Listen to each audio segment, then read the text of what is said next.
To you by Papa Nicholas Coffee. Papa Nicholas, best beans, best roast, best coffee. Tickets for Freedom Summit Chicago are on sale now at freedomsummitchicago.com. That's freedomsummitchicago.com. Top of the morning, Dan and Amy, and I read about the book by this next guest over at Tyler Cohen's blog, Marginal Revolution. It's interesting how college makes or breaks us, the years that matter most, how college makes or breaks us. A new book by Paul Tough, who's a contributing writer for New York Times Magazine, and he's actually in town this week, so this is fortuitous. Tonight he's going to be at the Latin School in the Wrigley Theater there, 7 to 8:30. And tomorrow night, he's going to be at Harold Washington Library with Alex Kotlowitz. We've had Alex on the show before. He wrote There Are No Children Here 25 years ago, but he wrote a book last year called American Summer about violence in Chicago. It's a good read. Interesting. We had a good conversation with him. So this one paragraph that Cohen excerpted is interesting. How college makes or breaks us. At the University of Virginia, only 13% of undergrads are eligible for Pell Grants, a lower rate than at Princeton or Trinity College. At the University of Michigan, the figure is 16%.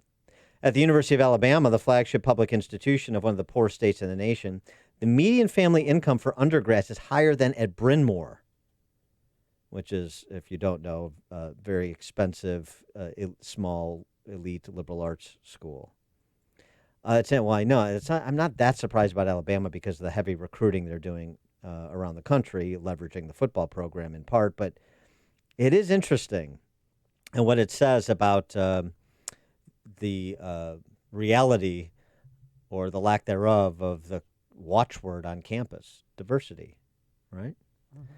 For more on this topic, we're pleased to be joined by Paul Tough. Paul, thanks for being with us. Appreciate it. Thank you. Thanks for having me.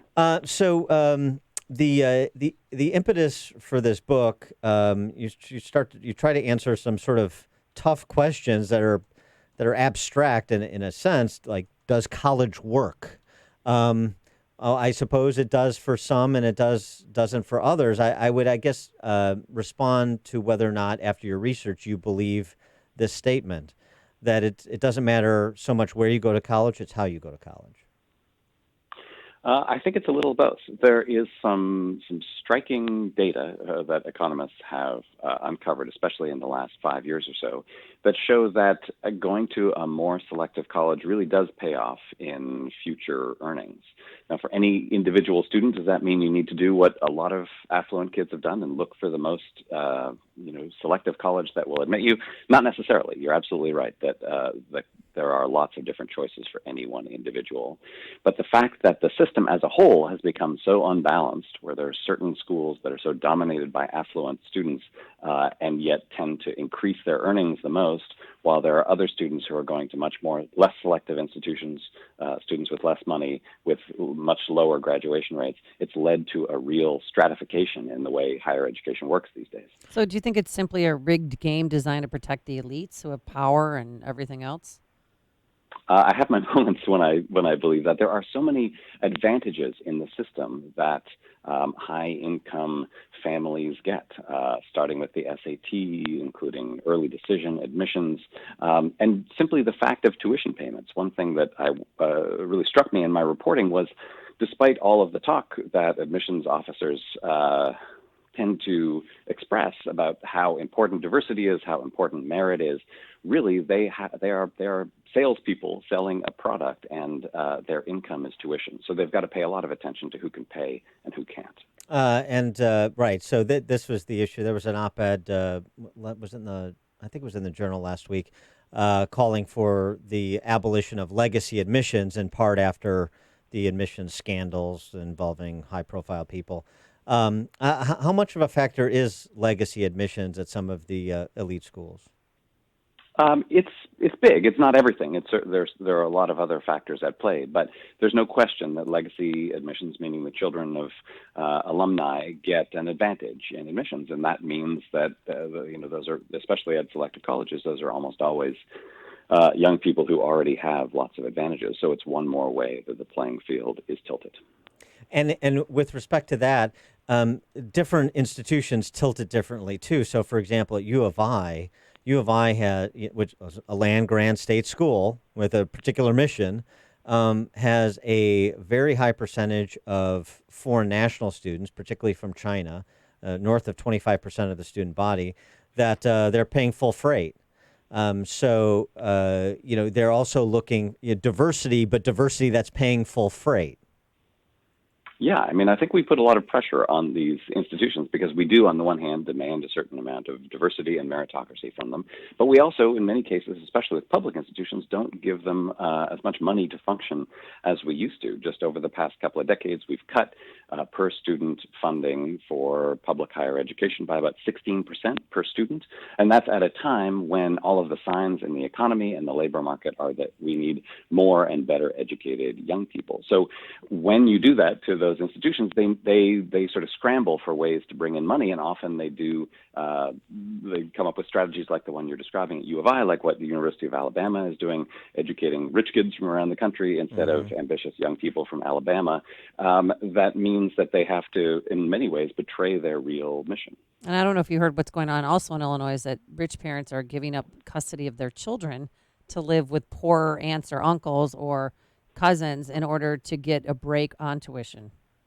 I did hear that. Yeah, that was a remarkable article, and I think it's just another way that when parents feel like this is already some kind of rigged game, even if they recognize that in a certain way it's rigged in their favor, they feel like there are no rules. It's just a zero-sum game, winner take all. Do what you can to get ahead. That's not how we used to think about higher education, and I don't think it's how we should now. And so, tell me what the reaction would be from college admissions offices to this proposal.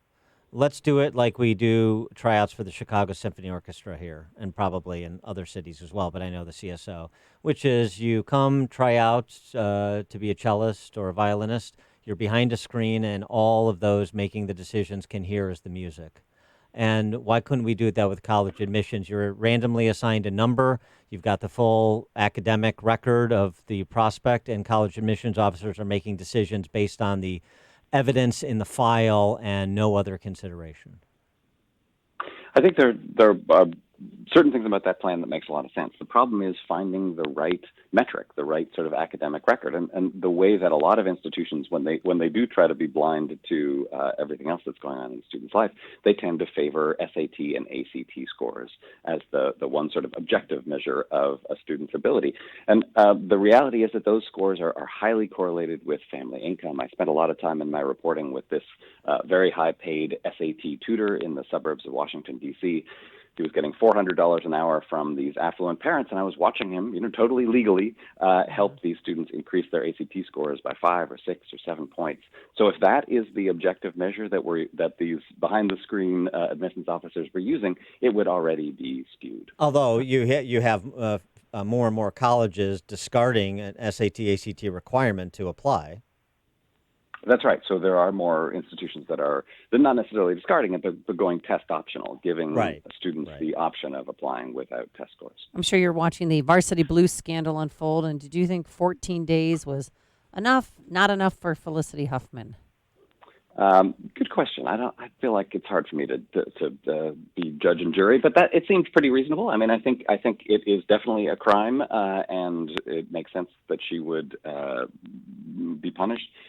More than that seems like a little too much. So I feel like that was a pretty reasonable sentence. And did you, as you watched that unfold, did that speak to what you're saying, and that elite parents like Felicity Huffman and William H. Macy, they know that their kid getting into an elite university, if USC is considered one of those, I don't know. I don't think so, but maybe it is. I don't know. But they understand the premium that comes with getting into an elite university, and so it was rational, if not ethical, for them to try to rig the system to their kids' advantage. Yeah, I mean, in a lot of ways, I feel like the Varsity Blues scandal was just the most extreme example of the kind of madness that I think has taken over a lot of affluent parents. And there are, far short of breaking the law, there are all of these unfair advantages that affluent parents have. And I think when they look at that system, they just feel like, well, there are no rules. Everyone else around me is bending the rules in some way or another. Why not just go this extra step? I mean, clearly going that extra step was breaking the law, and they're suffering the consequences now. But I can understand the mindset. I think it's quite prevalent. Going back to that paragraph that I read, excerpted from your book about this, like the small percentage of Pell Grant eligible undergrads at places like Virginia and University of Michigan, University of Alabama. You may expect it at Princeton and some of these other places, but less so some of the state schools.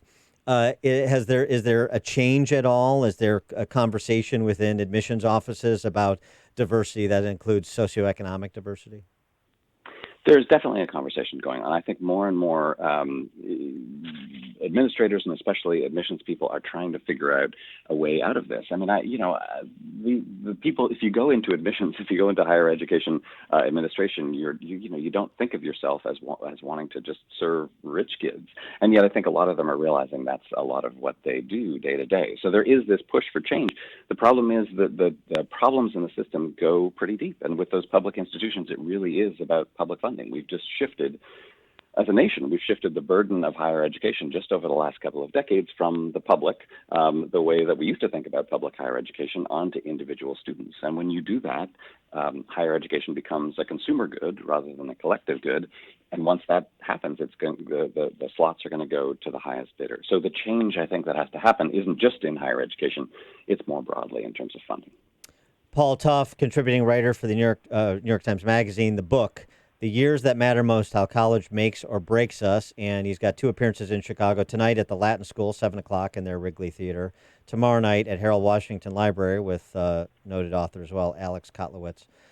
Paul, thanks so much for joining us. Good luck with the book. Thank you very much. And he joined us on our turnkey.pro answer line. It's news, opinion, insight. This is Chicago's Morning Answer on AM 560. The Answer.